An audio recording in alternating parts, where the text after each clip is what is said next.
ठीक है, ध्यान से देखो, ये एक संयोग का खेल है भाई, यानी कि चॉइस का खेल है, जुआ है बेसिकली, जिसको हम क्या बोल सकते हैं, जुआ खेलते हैं हम लोग। ऐसे घुमाया है इसको, इसके बीच में एक तीर लगा हुआ है और साथ में 1 2 3 4 5 6 7 और 8 8 पॉइंट लिखे हुए हैं। अब क्या करते हैं कि इस तीर को घुमाया जाता है, तो तीर या तो 1 पे रुकता है या 2 पे रुकता है या 3 पे 4 पे 5 पे 6 7 या 8 कहीं पे रुकेगा। ऐसा नहीं कि 1 और 2 के बीच में रुकेगा, ऐसी मैकेनिज्म नहीं है। उसकी मैकेनिज्म कैसी है, या तो 1 को इंगित करेगा या 2 को या 3 4 5 6 7 या 8। अब लोग क्या लगाते हैं उस पर, शर्त लगाते हैं, चॉइस बताते हैं कि मेरे कि आप घुमाओ और मैं बोलता हूँ ये 1 पे रुकेगा, तो 1 पे रुकने की प्रायिकता कितनी, ठीक है। तो चित्रानुसार आप लिखोगे संयोग, यानी संयोग बोलते हैं चॉइस को, चॉइस का एक क्या है, खेल है, जिसमें 1 से 8 तक, 1 से 8 तक के अंक अंकित है, ठीक है। बीच में लगी सुई, बीच में लगी सुई, बीच में लगी सुई घुमाने पर समप्रायिक रूप से, समप्रायिक का मतलब सबकी प्रायिकता क्या है भाई, एक है, बराबर है, समप्रायिक रूप से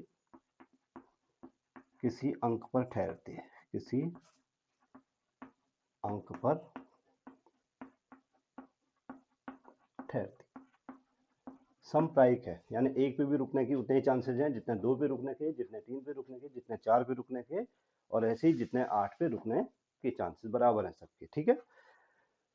अब इस बात की प्रायिकता क्या होगी कि तीर 8 को इंगित करेगा, तो घुमाने पर, सुई घुमाने पर, सुई घुमाने पर तीर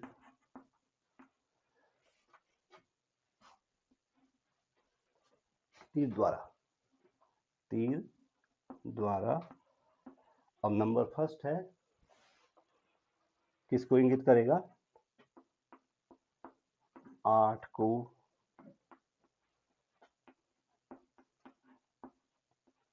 इंगित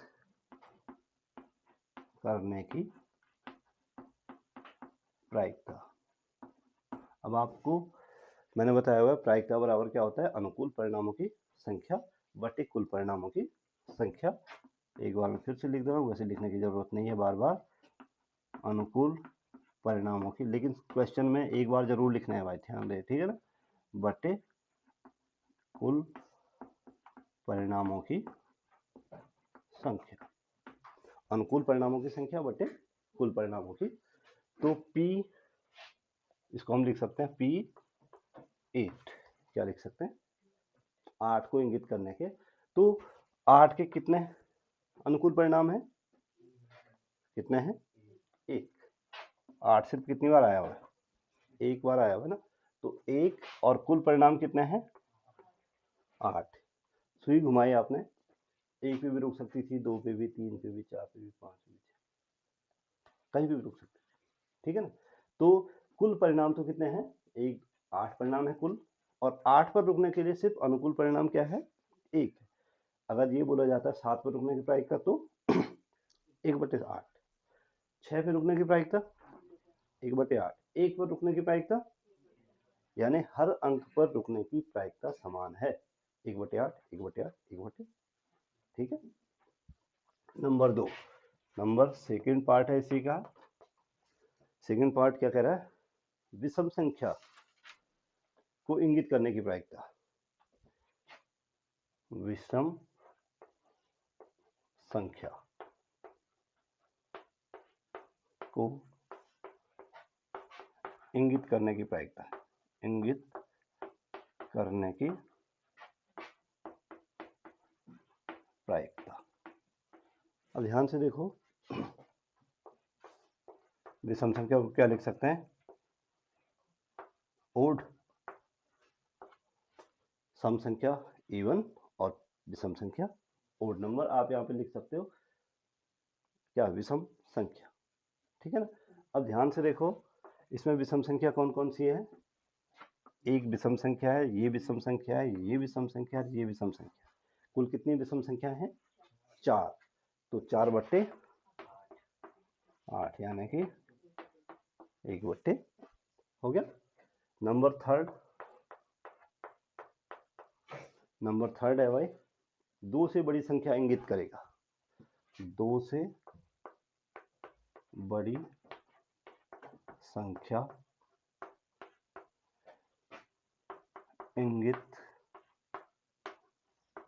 इंगित करना मतलब पॉइंट करना, उसकी तरफ सुई की नोक होना, ठीक है भाई, करने की प्रायिकता। अब 2 से बड़ी संख्याएं कौन कौन सी हैं ये देखना है। कितनी संख्या है, P, इसको लिख सकते हैं 2 से बड़ी संख्या। अब बोलूं 2 से बड़ी संख्याएं कौन कौन से हैं, इसमें कितनी है, 3 4 5 6 7 8, यानी 1 2 3 4 5 एंड 6। तो 6/8 यानी कि 3/, आसान है। चौथा पार्ट है 9 से छोटी संख्या, 9 से छोटी संख्या इंगित करने की प्रायिकता, यानी कि P 9 से छोटी। वैसे ऐसे कोई शर्त लगाएगा नहीं, क्योंकि सारी संख्याएं क्या है 9 से, ऐसी कोई शर्त लगा सकता है कि 9 से छोटी संख्या निकलेगी। निकालने तो उसने 9 से छोटी है, सारी संख्याएं 9 से छोटी है। तो कुल परिणाम कितना है, 1 2 3 4 5 6 7, कुल परिणाम हो गए 8, और अनुकूल परिणाम भी 8 के 8। तो 8/, यानी कि, और ये जो है ये निश्चित घटना हो गई, ये एक्चुअल में क्या है। अब आपको पता है कि सारी संख्याएं 9 से छोटी है, तो अगर कोई बोलेगा कि ताश की गड्डी में 52 पत्ते होने की प्रायिकता क्या है, 1, क्योंकि कुल पत्ते होते ही कितने हैं, 52। दिन में 24 घंटे होने की प्रायिकता क्या है, 1 घंटे में 60 मिनट होने की प्रायिकता क्या है, 1 मिनट में 60 सेकंड होने की प्रायिकता क्या है। तो ये सारी निश्चित घटनाएं, ठीक है ना। तो ये हो गया, नोट करो।